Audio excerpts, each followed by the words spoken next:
Hi everyone, I'm Leo and welcome to my channel. This year without new Pokémon titles is pretty tough, and I'm sure everyone is doing their best to kill time while waiting. So I decided it was a good idea to replay old Pokémon games in order of release from the beginning for the 100th time. This gave me the opportunity to relive my Pokémon gaming history and remember the things that make me love this franchise. And unfortunately also remember some things that I would have preferred to forget forever.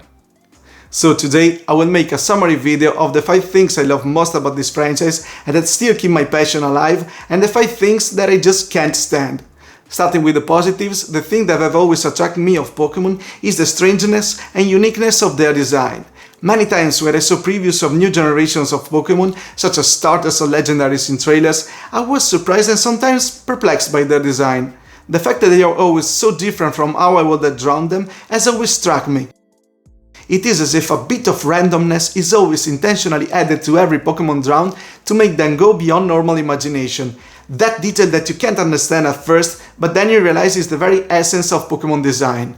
For example, I will never understand why the artist decided to draw Excalibur with only one thorn on his back instead of many, since it's based on Godzilla, or if that yellow thing on Cinderace's head was really that necessary. But in the end, it is right that they are designed like this, because it is precisely these details that make them so unique and unmistakable. Moving on to something that I hate about Pokémon games is that a simple, universal and definitive method has not yet been provided for transferring all Pokémon from old generation and especially from very old consoles to new ones. We know well that the Pokémon Bank is doomed, so soon all Pokémon from generation prior to the Nintendo 3DS will no longer be able to be legally brought to Pokémon Home.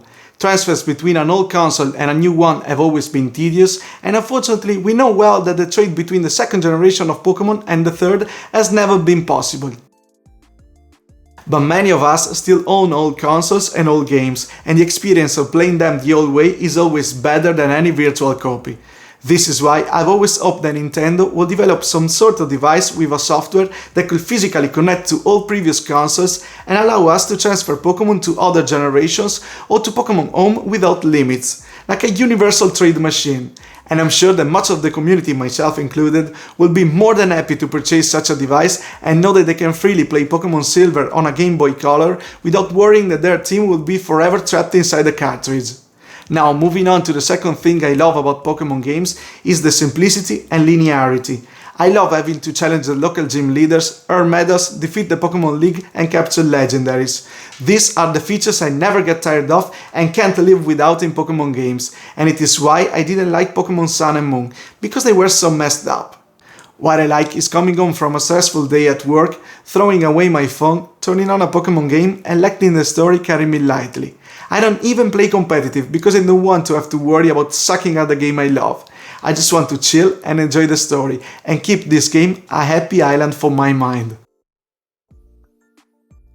And now let's move on to the second thing I hate about Pokémon games, which is mythical Pokémon, but it is more because of some sort of childhood trauma. Going back to when I was a kid playing Pokémon Red and Silver, when the Pokémon franchise had just exploded and the internet wasn't what it is today, there were no guides all the way through, and the only way to learn more about a game was to talk to some friends who were further along in the story. Those of you who lived through those years surely remember the emotion when we learned of the existence of a Pokémon beyond the first 150, and how we all wanted to catch it. Today, we know well that mythical Pokémon can only be obtained during events, but at that time, events didn't even exist in some countries, and even if they existed, they were very rare. What was not lacking at the time, however, were urban legends about how to catch this Pokémon. In the past, I've tried a ton of crazy methods to find Mew, from beating the league 100 times to trying to use Cut, Strength and all kinds of moves on a track at the Vermilion City dock, to leaving the Game Boy on because I've heard that in 999 hours the SSN were returned and you could capture Mew, and many others that obviously never worked. And with the second generation and the announcement of Celebi, the situation was the same again. New urban legends, everyone was trying and no one could catch him. For this reason, over time, I started to hate these small, strong and elusive Pokémon, and when Ruby and Sapphire came out, I simply ignored Jirachi and Deoxys. However, after a few years, cheating devices has become very common all over the world, and we all managed to get the Pokémon we wanted. But inside me, I still feel the pain of all those hours lost in vain as a child looking for Mew and Celebi, and of all my hopes that were slowly shattered, which is why, even now, when a mythical Pokémon is announced, I still can't get excited. Let's now move on to the third reason. Very simple, and I said it in every video.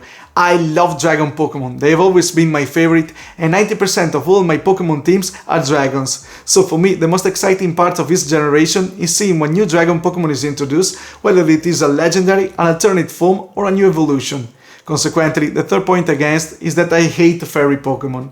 Even though they were introduced more than 10 years ago, I still consider them as the new type just introduced, as if my brain rejects them. I just can't accept that something pink and cute could destroy my dragons. I admit that on a competitive level, Dragon Pokémon have always had an advantage, and it was necessary to find something to balance them. But despite this, I am still very angry that Game Freak decided to introduce such a type of Pokémon to nerf them. The third reason why I love Pokémon games is the new forms. I love when old Pokémon get new forms in new games. Obviously, I love the Mega Evolutions, and being able to evolve my Pokémon further is the best mechanic ever made, and we all agree on that. But I also love Gigantamax, and for me it was super exciting to transform my Pokémon into Giant Titans. I loved it as much as Mega Evolutions, although unfortunately not everyone appreciated it. Beyond mechanics, even simple evolutions or regional forms of existing Pokémon are one of the things I appreciate most in new games, which is why I would be super happy to play a Pokémon game even with a Pokédex made entirely of alternate regional forms of existing Pokémon. As for the third thing I hate about Pokémon, even though it's pretty obvious, is the high price. Obviously, at launch you expect to have to spend $60 for a new game, but the problem with Pokémon games is that the price doesn't drop even after years. You can find yourself having to spend very little less than the launch price for a 3 or 4 years old game. Not to mention that you also have to purchase the DLC to be able to fully enjoy the game.